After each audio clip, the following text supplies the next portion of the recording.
Guys, welcome to the bonus modules. We're going to talk today about how to sell in the UK, right? Some subtle differences between selling in the US market and selling in the UK market, and just some tips and tricks and strategies and things we've learned kind of just doing it and selling in the UK, right? So the UK is not as competitive as the US for most products, right? If you're new to Amazon but you live in the UK, it's a great place to start. It's a great place to start, right? You know the culture, you know the people, you can write the copy, right? You understand kind of the basics, right? And you have the confidence to do so more so than maybe initially launching in the USA. So go ahead and do that, right? If you live outside the UK and the EU, you're going to need to register for a value added tax number, right? Or a VAT number. So this is the most annoying part of actually selling in the UK market, but it is possible, right? So I included the links of how to get started in selling on Amazon in the UK directly from Amazon, and then also how to register for a VAT number, right? PPC cost is significantly lower in the UK than in the USA, right? People are significantly worse at PPC in the UK market in Amazon than in the USA, right? People have been working on PPC for years and years in the USA market on Amazon, right? They're much more mature, they're much more seasoned. PPC costs in the USA are therefore much higher, right? And much more competitive. In the UK market, they're significantly cheaper, which means you can get a ton more very low cost PPC sales, right?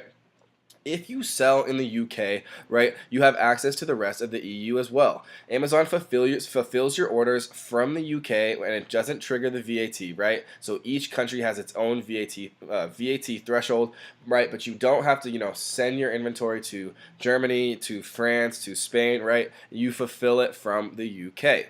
Right? If you sell on Amazon.com and you have a lot of reviews, right, they're going to display at the bottom of your UK and EU listings.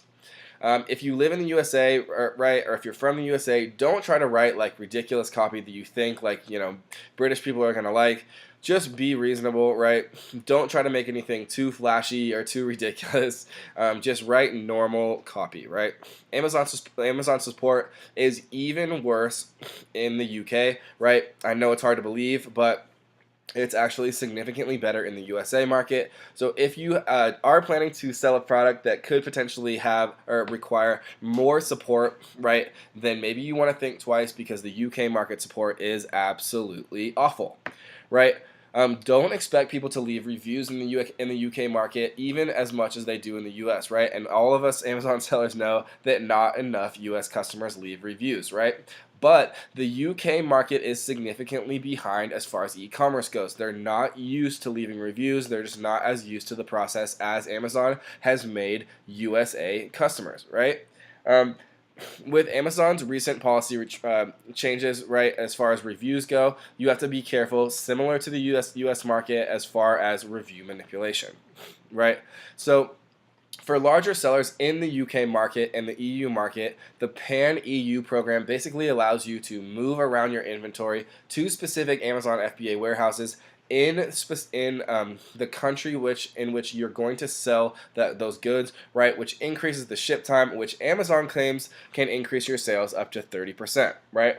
Um, Consider forex costs, right? You're going to need to exchange currencies, right, depending on how you want to get paid out, right? So USD to GBP transactions are needed, and therefore specialist brokers can be used, right? Here are some recommendations as far as accountants that you want to be able to have to talk to, right, in case of anything and just to keep track of everything, right? You can sell in the UK with a US company. You can't, however, open a UK account remotely, so use a currency broker to collect your Amazon payments. Otherwise, Amazon payments direct to your US bank account will cost you 4%, right? With currencies direct, it's 1 to 2%, right? So be smart about this, guys. Don't give away 2 or even 3% of your money just because you don't know about it. So check out this link right here. You can use your US or Chinese-based freight forwarder. They'll only need a subcontract to a UK one, right? So the best is to use a UK-based one for your manufacturer right to the Amazon UK door. You're going to need an EORI number, which can be obtained super easily at the following link, right? So I have this all here for you guys. I'm just walking you through it, right? Here's a freight forwarder that we've personally used in the UK market, right? Feel free to contact all these people.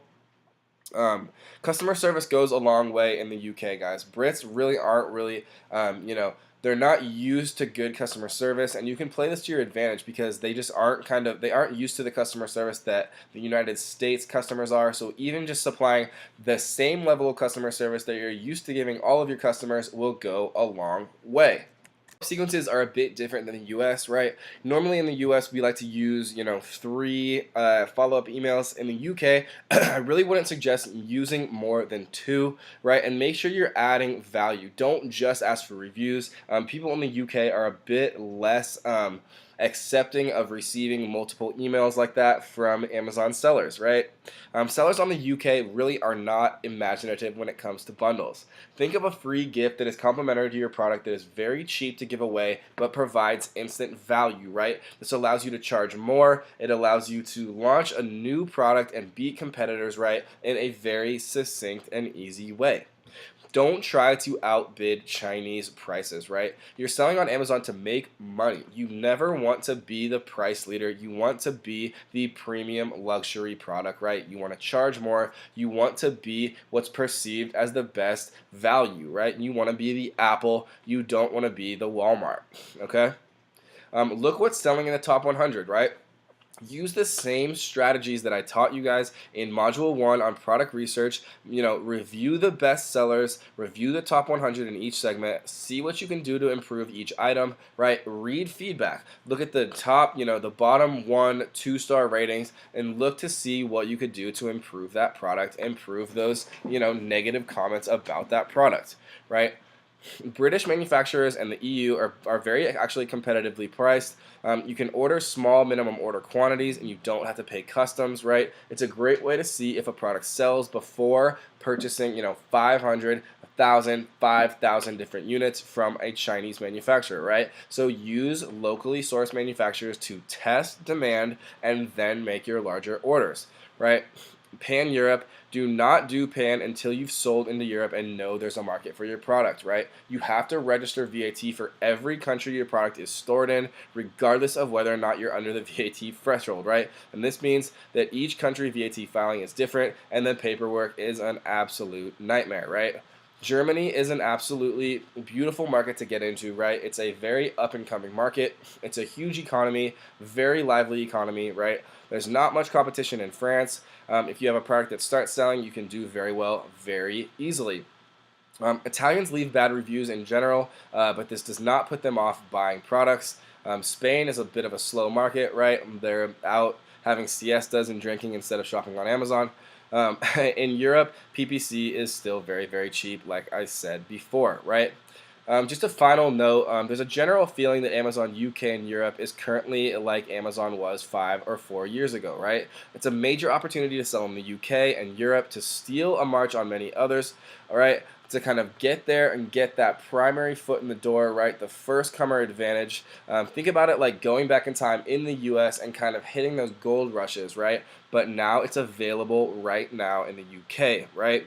So when you see a product where you are on the bottom of page 1 in the US, it might be in the top 3 in the UK, right? It's a smaller market, but it's a bigger opportunity. It's much easier to get to number 1 in a category with no reviews, hardly any PPC against the market leaders with 200 reviews, right? You can totally forget about viral launch, blast, reviews. Just join a few relevant Facebook groups, do a 50% off offer for 20 units, and you'll get there, right? If the market is right for the taking. You just have to figure out the slight complexity of the value added tax, the VAT number, and then you can get into the market, be a first mover advantage, right, and capture that market share.